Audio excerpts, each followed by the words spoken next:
Guys, good morning. Ayan, pahinga muna tayo. Abe, isang linya na lang tapos na ang tabasin natin. Tabasin ko pala, sorry. Alam niyo kung saan ako papahinga? Sa taas ng puno. Ayan, taas ng avocado ko. Oh. Walang hangin sa baba, napakainit, alinsangan. So yun nga. Isang linya na lang yan, siguro mga 10 puno na lang. Ayan. Pahinga muna ako. Bago umuwi, tapusin ko na. Ayan o. Yan, natatanaw nyo yan. Yan, sa akin yan. Mga tanim na yan. Yan. Sa akin yan. Yan.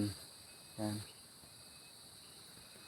Mga tanim ko yan. Itong mga puno na to, mga avocado yan. Yan, mangga. Langka. Marami akong tanim.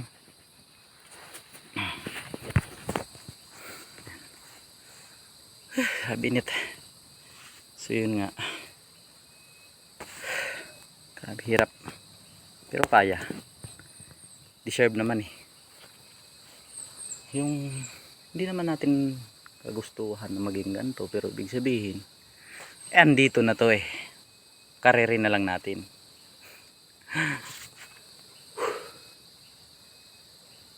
So ganun pa man, basta lahat ng mga bagay na ginagawa mo kailangan magiging masaya ka lang.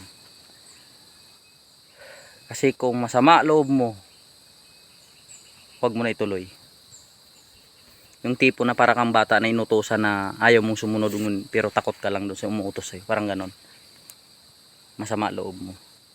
Huwag mo nang ituloy. Kasi hindi rin naman magiging maganda ang kalalabasan eh. Lahat ng nagiging matagumpay, yung nag-i-enjoy. Diba guys? Yung sasabi ko eh. So ibig sabihin hindi pa naman ako matagumpay. Pero sa nakikita ko, siguro sa buhay, wala akong may pagmayabang, wala akong may pagmalaki. Kasi mahirap lang din ako. Simpleng tao lang. Ibig sabihin, nakakain 3 beses ang araw, pero walang ipon. Ganun pa man, hindi kinakapos sa pagkain. Sa pira, kinakapos ako ah.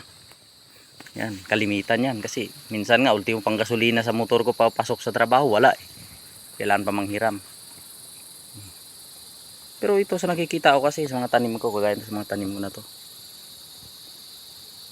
eh mga malusog, matataba. Kasi yan yung hangad natin eh. Magiging magandang kalalabasan ng bawat trabaho natin.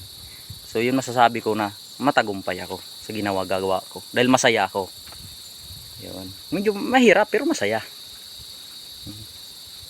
Basta isipin mo bawat galaw mo, lalo sa pagbubundok, isipin mo, lalo kakaingin ka pa lang, yung magsusunog ka lang ng gubat para magtanim, magsimulang magtanim, talagang hindi maganda kasi mantagin mo, nagtatrabaho ka dyan araw-araw, wala ka pang nakikitang income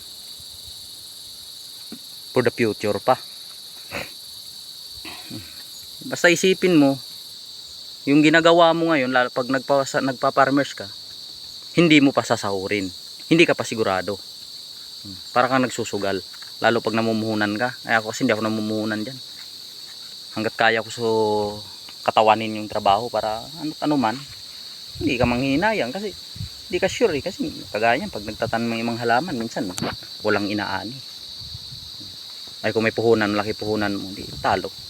Pero sa ganito, tatanim ng mga gantong halaman, saging, mga ito, punong kahoy na to, mantakin mo 10 taon mo hihintayin, 7 taon na munga na to eh. Oh, avocado ko. Sa loob ng 7 taon, wala akong kinita sa kanya, puro linis-linis lang ako. Hindi ko siya inaasahan. O ngayon namunga na siya, bawing-bawi kasi mantakin mo pag namunga siya. Kagaya nitong nakaraan, 51 kilo. O umani ako ng halos 10 sako. O palagay na lang natin, basta malaki kinita. Ganun pa man nakaraos, hindi rin naiipon kasi gumagastos din araw-araw. Ibig sabihin nakakaraos, nakakaluwag, nakakapahinga yung katawan mo na dapat itrabaho mo, makakapagpahinga ka ng maayos. Kasi kumita ka kahit paano. O, ngayon, taon-taon na yan. Doon mo na makikita yung kinalabasan ng paghihirap mo in the past. Diba? Kaya hindi talaga ako lumulubay. Kaya minsan naapektuhan din trabaho ko kasi sa duty. Minsan sa sobrang pagod ka din dito, naghihingi talagang katawan ng pahinga. Nakakatulog ako, minsan papagalitan ako ng amo ko. O di ba naapektuhan din yung sa trabaho. Ganun kasi pag pinagsabay-sabay mo yung mga trabaho mo. Ganun pa man, hindi pa rin ako bumibitaw dito sa pagtatanim. Kasi ito talaga yung ano ko hilig ko eh. Although yung trabaho ginagampanan ko naman ng maayos. Yung mga ganun kasi aksidente lang yung minsan kasi hindi ko namamalayan sa sobrang pagod ko habang nakakatulog na ako sa kinaupuan ko. Napapagalitan ako. So normal yun kaysa naman yung sadyain mong tulugan yung trabaho mo, hindi na maganda yun. Kasi kailangan kung anong pagpursige mo dito sa trabaho mo sa paghahalaman, ganun din sa trabaho mo sa company kasi binabayaran yung oras mo, binabayaran ka ng amo mo, pinagkakatiwalaan ka na walang damage in property sa loob ng 12 oras na nandun ka. Walang losses. Yun yung ni-expect nila dun. Kasi may tao silang binabayaran para magbantay. Yun naman sa bilang gwardiya. Ngayon, kailangan gampanan mo yun. Sa awa ng Diyos, wala pa namang ganun nangyayari sa duty ko. Siguro, gabay na rin ng Panginoon kasi nga, alam niya na may sitwasyon ko. Hindi tayo perfecto. Talagang nagkakamali ako. Hindi naman kalimitan. Pero sa mga kapwa gwardiya ko dyan, keep safe lagi. Kailangan lagi tayo mag-iingat sa trabaho. Mapabukid man kasi matalas yung hinahawakan natin, itak. Gagaya sa akin yan, napakatalas niyan. Kunting pagkakamali mo, apektado trabaho mo kasi pag tumama sa paa mo, hindi ka na mapagsapatos. Sugat ng malaki. Kaya nag-iingat din ako. Ganon din sa duty natin. Ingat lang din kasi minsan may mga lalo open area yung duty. Nakatulog tayo sa pwesto, minsan naagawan tayo ng baril, di natin namalayan. Kung masamang loob yun, naiputok pa sa atin, tapos ang karer. Lagi isipin pamilya, lagi magdasal sa Panginoon, kauna-unahan yan, umalis at bago umuwi galing sa trabaho, kasi yan ang gabay natin. Sila ang nag-iingat sa bawat kilos natin. Ngayon nagkakamali tayo sa araw-araw, normal yung tao tayo eh. Walang perfecto.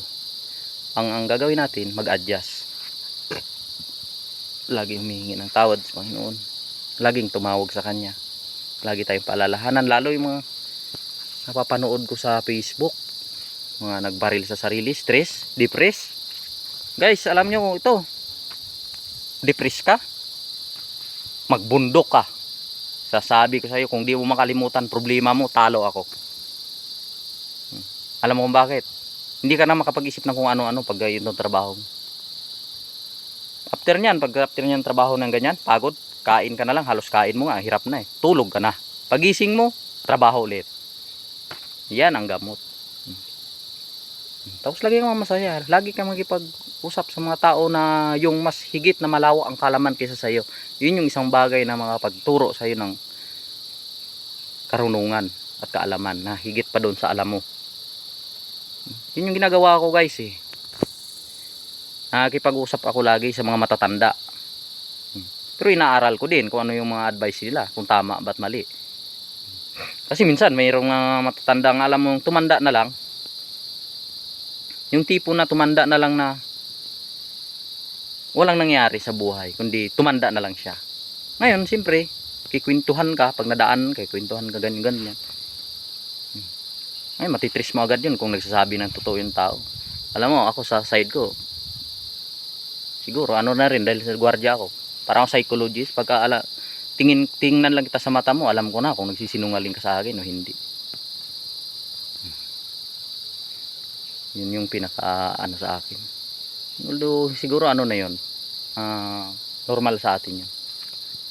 So yun lamang guys, ingat tayo lagi sa trabaho, kung ano man ang trabaho ang tinatahak natin, pinapasok natin, basta legal. Ingat tayo lagi, lalo mga gwardiya 5'9". Yung mga 8'7" nyo, kailangan isa lang. Ay hindi, dalawa pala, joke. God bless.